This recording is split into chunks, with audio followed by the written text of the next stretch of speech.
大家好，我是戴着眼镜拿着话筒拿了加偏偏。上次通过记忆碎片分析了一下高智商烧脑片的常用套路，非线性叙事结构。今天就再说说另一个套路——时空穿越。你肯定觉得时空穿越很简单啊，有啥可烧脑的？好比我穿越回1年前，告诉自己不要做影评视频，否则会累成狗。回到现在，发现自己果然没有在做影评视频，而是在地铁站门口卖烤地瓜。但是关于时空穿越有一个外祖母悖论，就是如果你回到过去杀了自己外祖母，那你就不可能出生，那又怎么可能杀了自己外祖母呢？为了解决这个问题，又有两种观点。第一种是时空是无法改变的，就是说你在穿越回去杀自己外祖母的时候，总是遇到干扰，甚至杀完以后发现外祖母根本就不是你亲妈的亲妈。比如我穿越回到1年前，告诉自己不要做影评视频，而1年前的自己本来没打算做，听未来的自己一说，哎呦不错，这个屌，然后就开始做起了影评视频。也就是说，我之所以做影评视频，是自己提醒了自己。这种观点太过于理想化，所以又诞生了平行宇宙学说，就是说在你杀死外祖母的那一刻，诞生了另一个没有你妈和你存在的平行宇宙。比如我穿越回到1年前，告诉自己不要做影评视频，从那一刻起分裂出了一个我没有在做影评视频，而是在地铁站门口卖烤地瓜的平行宇宙，而我在做影评视频的宇宙依然存在。估计你们也差不多被我绕糊涂了，开始说今天的片子蝴蝶效应。小白从小就有突然失忆的毛病，比如在幼儿园绘画课的时候突然失忆，醒来以后发现自己画了一张很凶的画，医生建议小白写日记来加强记忆，但是并没有什么卵用。小白去王小花家里玩，突然又失忆了，醒来以后发现自己光着屁股在拍视频。更奇葩的是，小白这个病居然是遗传，他爹也有这个毛病，最后进了精神病院。小白去精神病院看他爹又失忆了，醒来以后发现他爹突然发疯掐住了自己的脖子，医生为了救小白，一棍子把小白他爹给打死了。过了几年，小白长成了中二少年。小白有3个小伙伴，分别是青梅竹马的女主角王小花，王小花的弟弟暴力凶悍的王二狗，以及性格内向不善言辞的李大胖。王二狗因为缺乏父爱，所以心理变态，找了个雷管逼着李大胖放进了人家门口的油桶里。但是雷管即将要爆炸的时候，小白突然又失忆了，醒来以后发现自己已经藏进了小树林。王二狗越来越变态，因为小白和自己姐姐打了个啵，居然要放火烧死小白的狗。然后小白突然又失忆了，醒过来以后狗已经被烧死了。反正就是一到关键时刻就掉链子。这些失忆的事情小白都记在了日记里。又过了几年，小白上大学，在一次和妹子约炮的时候，偶然间读起了雷管爆炸那天的日记，居然就这么穿越回去了。他终于知道那次雷管确实爆炸，还炸死了那对母子，而且这种穿越是可以改变历史的。比如穿越回去的时候烫自己一下，回到现在就会多一个疤。小白找到了多年没有联系，现在混得特别惨的王小花，问他光屁股拍视频那天到底发生了什么事。王小花情绪非常激动，去你奶奶个腿，这么多年没见面，你大老远跑来找我就为了这个破事儿啊？然后王小花就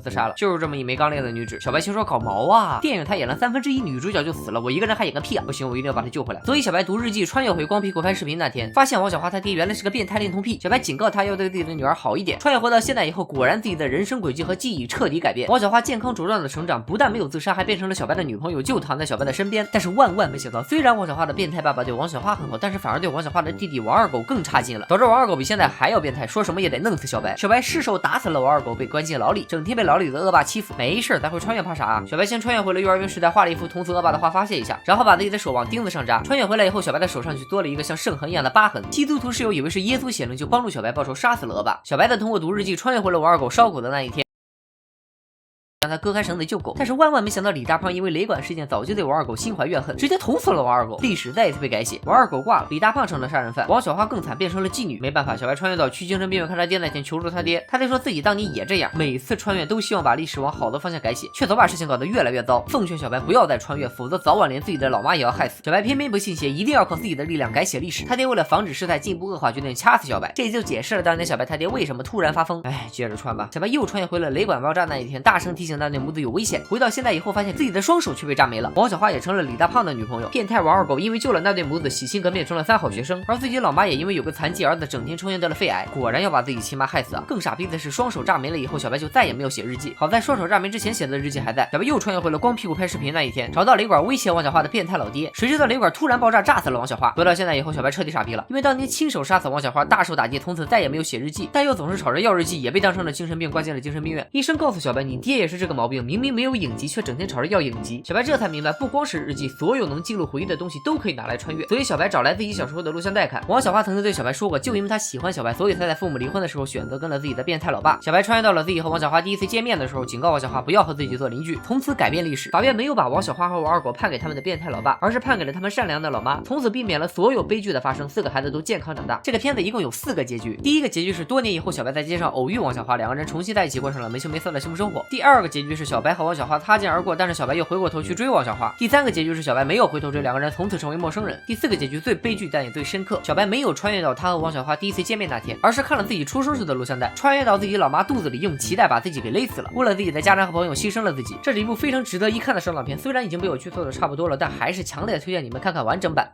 拜了个拜。